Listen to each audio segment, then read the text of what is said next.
RC Mode Aventure, toujours à la pointe de la technologie. Et oui, pour tous les kékés de la BMW et de l'Audi et de la Volvo de sport, et enfin, je ne veux pas citer de marque, mais bon, j'en ai cité quand même, qui veulent faire le roi de la route. Je suis le pro du pilotage sur la route.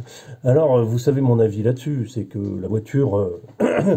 La voiture à l'échelle 1 n'est strictement pas intéressante du tout. Et non, c'est aucun intérêt, quoi. Strictement aucun. Bon, on revient pas là-dessus, vous le savez. C'est juste hier, sortie de fin d'année, enfin avec la société pour laquelle je travaille, Profit Model. Donc, il nous a invités à comment on appelle ça? À une soirée cartes. Alors on a fait 4 fois des cartes, on s'est fait compétition entre nous. Moi c'est vraiment la première fois que je prenais en main le kart, je n'ai jamais fait de carte avant. Et qu'est-ce qu'on peut dire? Alors c'est top déjà. Au lieu de faire les cons sur la route, allez vous payer des séances de cartes, c'est beaucoup plus intéressant. C'est une autre voiture, c'est une voiture qui est faite pour tenir la route, qui est faite pour avancer, qui est faite qui est fait pour s'amuser, voilà. Et pourtant, c'est d'un basique à mort, quoi. C'est un moteur, il n'y a même pas, comment on appelle ça, il n'y a même pas de diff, quoi. C'est super. Franchement, j'ai adoré le kart. Franchement, au niveau pilotage, les sensations sont géniales. Au niveau technique, précision, mais ça n'a rien à voir avec une vraie voiture, quoi. C'est une voiture, c'est chiant. Ça, c'est rigolo. Ça, c'est marrant. Ça, c'est sur un circuit. Ça, faut y aller. Ça, faut donner. Tu peux donner tout ce que tu veux, mais de toute façon, si tu n'en as pas fait souvent, tu auras beau donner tout ce que tu veux. Ce qui m'a le plus surpris, c'était de tourner la force qu'il te faut dans les bras pour tourner le truc. Oh, faut y aller quand même, hein, parce que c'est pas juste comme ça, c'est vraiment physique. Au bout de 5 minutes, t'en as marre, t'as mal au bras, t'as mal aux jambes, enfin t'as mal au dos. C'est vraiment autre chose, hein. C'est pas la voiture pépère de mamie, voilà. Donc c'est juste pour dire que si vous vraiment vous amusez et vous prenez pour le roi de la route, vous allez faire du kart plutôt que vous faire chier. Mais bon, je sais que l'approche n'est pas la même parce que si tu as ta grosse voiture à l'extérieur, le but n'est pas de faire du sport. Il faut qu'il y ait marqué sport dessus pour montrer que tu es un athlète. Mais alors tu n'en es pas, mais c'est surtout que faut surtout montrer la voiture, il faut qu'elle se voit. Et c'est ça le truc de la voiture à l'échelle. Il faut montrer ce que tu as comme voiture. Et c'est là qui est plus important. Mais bon, c'est pas ça qui est intéressant finalement, c'est le pilotage. Et le pilotage, le kart, oui, la voiture, non. Définitivement, c'est nul. Voilà, bon, après 5 minutes de kart, t'es mort. Aujourd'hui, on n'est pas là pour parler du kart, mais c'était juste, je voulais vous retransmettre mes sensations. J'ai comment dire, j'ai une petite vidéo, peut-être que je la mettrai là. Aujourd'hui, on va parler du, comment il s'appelle déjà? Le Apshima. Le Apshima, comment il s'appelle? CR18 Pro Hunter, voilà. Alors j'ai revu un peu son look, normalement vous avez vu des photos, mais je voulais en parler, pourquoi, comment, quoi, ce que se fait, que se passe-t-il? Voilà, parce que bon, c'est bien d'expliquer. Parce que les photos, ça plaît ou ça plaît pas, mais on comprend pas non plus pourquoi c'est comme ça, pourquoi j'étais pas eu le choix de faire certaines choses. Voilà, et quelle était mon idée derrière. C'est bien de vous l'expliquer pour que vous compreniez et que vous aussi vous puissiez le faire si ça vous intéresse. Différemment, chacun est libre de faire ce qu'il veut, hein. C'est pas du tout le problème. Ce que j'ai voulu faire avec Hunter, c'était redescendre un petit peu son centre de gravité. Alors, c'est pas compliqué, tu prends le Unimog, tu redescends un peu. Donc j'ai à peu près descendu de ça, quoi, 4-5 mm. L'idée était d'éviter d'avoir cette trop grosse boîte en l'air. Je voulais qu'elle soit un peu plus basse, un peu comme tu trouves les hot rods, un peu l'idée hot rod, mais c'est plutôt centre de gravité plus bas, voilà, plus simple. Alors pour ça, donc j'ai dû faire du lifting des garde-boue déjà, parce qu'ils vont commencer à te gêner une fois que tu descends la carrosserie plus bas. Tu es obligé alors je vais te le mettre comme ça si tu veux, j'ai été obligé de couper devant, d'accord, de redescendre un peu devant. Alors c'est pour ça que j'ai remodifié, j'ai remanié alors attends, je vais essayer de mettre un peu un éclairage un peu mieux. J'ai remanié la calandre, tu vois, parce que la grille qu'il y a d'origine montait trop haut, et j'ai remanié à ma façon. Du coup, j'ai viré le garde-boue, parce que le garde-boue me gêne aussi, il est gênant ce garde-boue. Il est trop large, il est trop en avant, donc j'ai décidé de le supprimer, de le limiter à son minimum, donc c'est cette partie-là. Je ne sais pas si tu vois vraiment grand-chose. Tu vois, c'est juste la partie où normalement tu as la sortie du treuil ici, tu vois, là. On a aussi juste gardé cette partie-là. Du coup, tes lampes, les LED, je les ai remontées, je les ai mis dans là où il faut, en fait, elles sont là, les LED. Et j'ai recollé les grilles par-dessus, tu vois, pour un aspect plus réaliste. Voilà, donc on est plus dans du réalisme, là, qu'effectivement, les LED dans le pare-choc, bon, c'est plus simple de conception pour le fabricant, mais c'est pas très réaliste. Après, qu'est-ce que j'ai donc il a fallu descendre. Le problème quand tu descends, quand tu fais descendre ta cabine plus bas, quand tu la retailles, tu t'aperçois qu'il y a le cerveau qui est debout ici, juste en dessous. Et c'est pour ça que j'ai dû découper ici et faire cette partie-là. Tu vois, la partie qui est au-dessus, aérée, là, l'aération moteur. Alors vraiment sur l'Unimog il existe, mais toute petite là. Parce que j'ai dû remonter, en fait il fallait remonter un peu cette partie-là pour faire passer le cerveau dessous. Donc le cerveau il colle vraiment au truc. Et j'ai essayé de bricoler un truc à peu près joli, tu vois, comme ça, que ça se voit pas trop. Un truc un peu funky, ça me plaît, c'est pas mal. Je trouve que par rapport au travail que je fais d'habitude, je suis assez satisfait de mon truc. Donc c'était l'idée. L'idée c'était vraiment de redescendre. En plus, le fait de redescendre ta cabine, ça te permet de garder un aspect plus sympa avec l'arrière. C'est-à-dire que t'as pas un espèce de truc super haut et après un truc super bas et un truc super bas derrière. Tu veux, mais j'ai voulu garder le centre. Je vais faire un essai peut-être dans une autre vidéo. Mais voilà ce que j'ai fait. Ça, c'est la grande partie baisser l'avant. Après, ça change rien.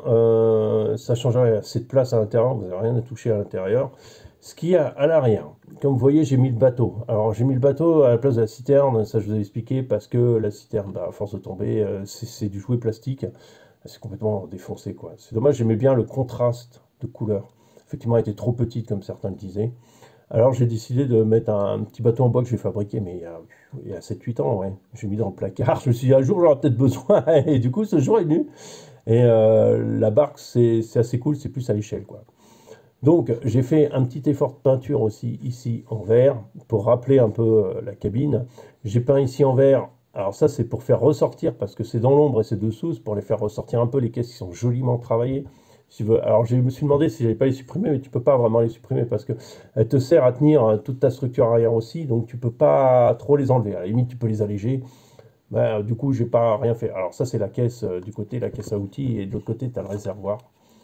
Le réservoir, il est assez cool. Tu vois, j'ai gardé le vert, j'ai gardé cette partie en noir. Voilà, j'ai essayé de faire comme ça. Ce que j'ai aussi fait, c'est que j'ai voulu supprimer aussi du poids en arrière. D'accord? Parce que le poids en arrière, c'est un peu gênant. Donc, ce que j'ai fait, là, vous allez voir ici, là, voilà. C'est toute la benne. En fait, ici, je l'ai découpée en bas. Tu vois, j'ai gardé que la structure minimum et j'ai découpé toute la benne. Alors, attends, peut-être que ça, si je lève, ce sera peut-être un peu plus visible. Ah, c'est pas terrible, mon éclairage. Pas terrible du tout, mon éclairage. Pas terrible, on voit rien. Hein. Je sais pas si vous voyez. Là, j'ai découpé tout le fond, là. Voilà, j'ai découpé tout le fond pour gagner en poids. Voilà, pour gagner, tu vois, en poids derrière et en poids inutile. Donc, j'ai découpé de façon que le bateau cache le truc. Ça passe très très bien. Il n'y a pas de souci là-dessus. Ce que j'ai aussi fait... qu'est-ce que j'ai fait aussi? Attends, parce que je sais plus ce que j'ai fait. Ah oui, je vais en parler après. Mais ça, c'est pas mal. Ça va. Tu peux le découper, le plastique peut être découpé au scalpel sans problème, ou au cutter. Mais faut y aller doucement. Faut y aller doucement parce que tu as des vis qui tiennent toute la structure qui est derrière. Après, on verra s'il faut la supprimer. Mais je n'ai pas envie vraiment de la supprimer complètement. J'ai envie de garder un côté réaliste sur cet engin, tout en gardant beaucoup de performance. Alors, il y en a beaucoup qui sont surpris et qui me posent des questions. Alors, je ne l'ai pas en vert, c'est là. Pourquoi j'ai des poids ici? Parce que c'est deux poids de 20 grammes, donc ça te fait 40 grammes. 40 grammes, c'est énorme. C'est énorme.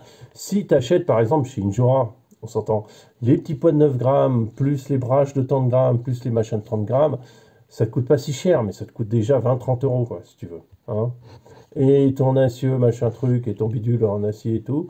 Alors, c'est joli, mais c'est cher, c'est très cher. Et je trouve que sur un petit engin aussi peu cher, ça vaut pas le coup de le faire. Donc, j'ai une alternative, j'ai mis ces poids-là. Pourquoi ils sont sur l'axe de direction? Parce qu'ils se tournent avec le truc. Pour deux raisons. Déjà parce que c'est le point le plus en avant que j'ai. Donc, si c'est le point le plus en avant que j'ai et le plus bas que j'ai, ça me permet, sans que ça gêne, hein, ça me permet d'avoir moins de poids, de limiter le poids que je vais mettre. Un autre côté, je l'ai aussi sur mon LCG, ce système, et il s'est avéré que c'est plutôt pas mal du tout. Pourquoi? Parce que tu es en dévers. Tu vas tourner vers le haut pour remonter. Oui, mais tu fais pas que tourner. Tu décales ton centre de gravité légèrement vers le haut, ce qui fait que ta roue, elle se lèvera pas autant. Donc, ça vaut vraiment le coup de le faire. Tu vois, ça décale ton centre de gravité légèrement du côté où tu tournes et ça va te garder ta roue en l'air. Alors, tu m'as dit, si tu es en l'air et que tu veux tourner vers le bas, bah oui, ça va te décaler de l'autre côté. Ok, mais ça, tu peux de toute façon le compenser différemment. Ok, après, ça, c'est vraiment la solution la plus simple, la moins chère, parce que ça coûte vraiment rien, hein, c'est pas de pêche, et la plus efficace que j'ai trouvé. J'ai pas plus efficace, pas mieux.